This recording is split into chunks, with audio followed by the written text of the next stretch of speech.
Bienvenue dans l'émission Présence protestante, une émission aujourd'hui qui revêt un caractère jeune, Fabien. Effectivement, bientôt, nos cheveux gris n'auront plus de place sur ce plateau. Très heureux d'accueillir Céline. Nous allons parler de la foi et des jeunes, mais tout d'abord, qui êtes-vous, Céline ? Voilà, je m'appelle Céline Andrieux, j'ai 23 ans, je suis étudiante à Bruxelles en gestion de l'entreprise et je suis aussi monitrice à l'ASBL Jeunesse et Vie, qui est un mouvement de jeunesse qui opère depuis plus de 30 ans auprès des jeunes pour vraiment partager le message de l'Évangile. Alors on vous a choisi pour ce thème, la pertinence de croire en Dieu aujourd'hui. Est-ce que les jeunes croient encore et comment ils croient? Certainement différemment de leurs parents, peut-être, mais vous avez un sujet à nous proposer. Oui, donc voilà, on a avec mon équipe qui ne sont pas là aujourd'hui, on a voulu parler des jeunes qu'on voit partout dans la rue à Bruxelles, qui ont des croyances différentes, qui ont des foi différentes dans différentes religions. Et aussi parce qu'on se rend compte en fait que les jeunes actuellement, croire en quelque chose et avoir la foi en quelque chose, c'est quelque chose de personnel, qui se vit à l'intérieur mais qui ne se partage pas. Un peu intérieur, caché. Voilà, c'est quelque chose d'intérieur qu'on ne va pas extérioriser. Et on avait envie de rencontrer les jeunes justement dans la rue même. Et leur poser la question. On n'a pas eu énormément de refus, ils étaient intéressés vraiment par le sujet et on a pu avoir des bonnes conversations. Eh bien, nous regardons ce sujet. Je ne crois pas en Dieu et voilà, je ne crois pas en n'importe quelle divinité supérieure ou quoi que ce soit.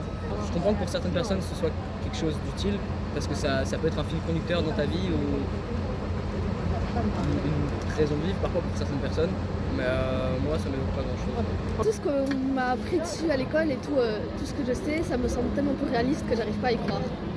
Il y a aussi beaucoup de gens qui sont croyants de père en fils, par exemple, souci avec la famille, les endroits d'où tu viens. Si tu viens d'un endroit où tout le monde est croyant, il y a beaucoup de gens qui sont croyants. Donc je pense que c'est aussi par influence que les gens sont croyants. C'est peut-être une façon d'accepter plus la réalité et d'essayer de partir dans un monde, d'imaginer un peu et aussi d'accepter certaines choses de la vie qui sont dures à accepter, comme le deuil par exemple.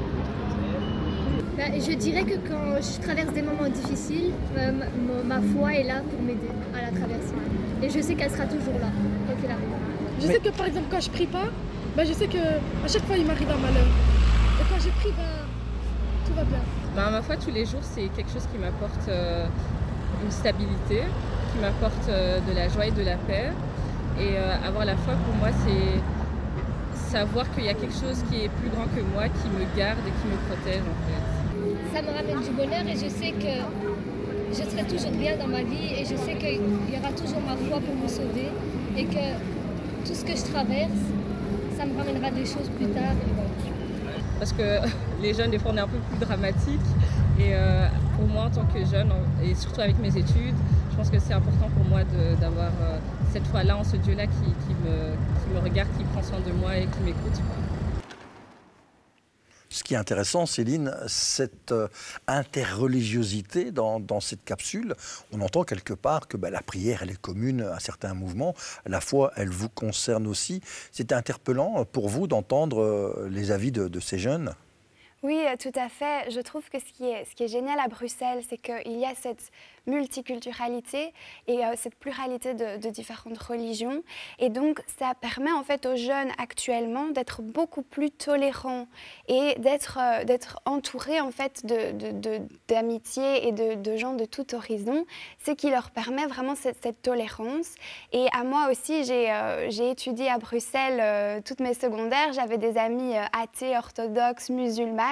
Et c'est ce qui m'a permis aussi de pas comparer spécialement mes croyances, mais justement de pouvoir m'identifier avec d'autres personnes qui ont d'autres croyances.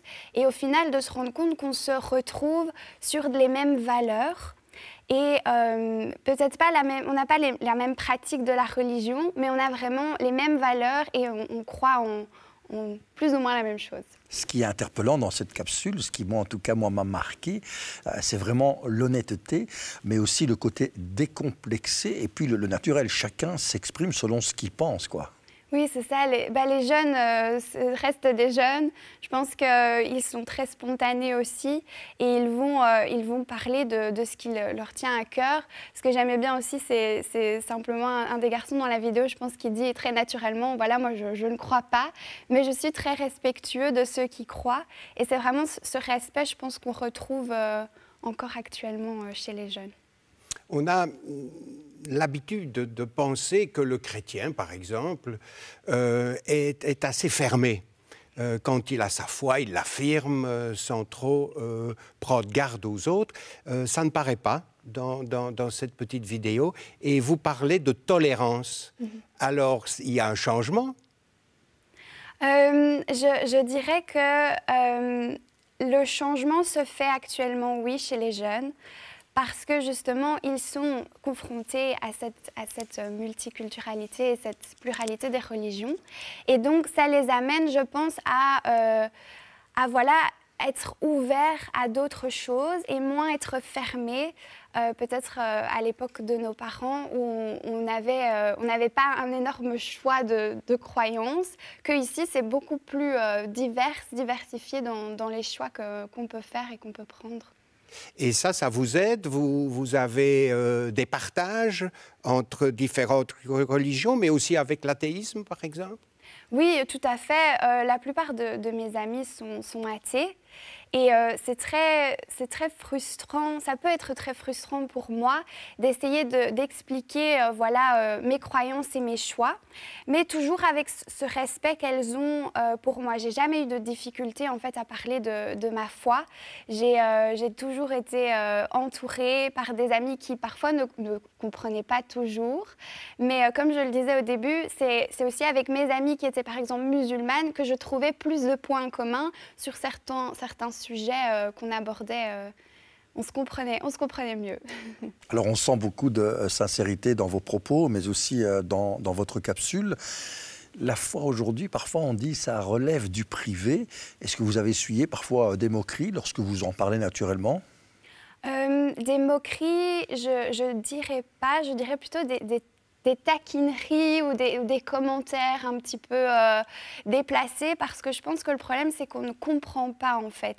Le jeune ne comprend pas la religion s'il ne s'y intéresse pas.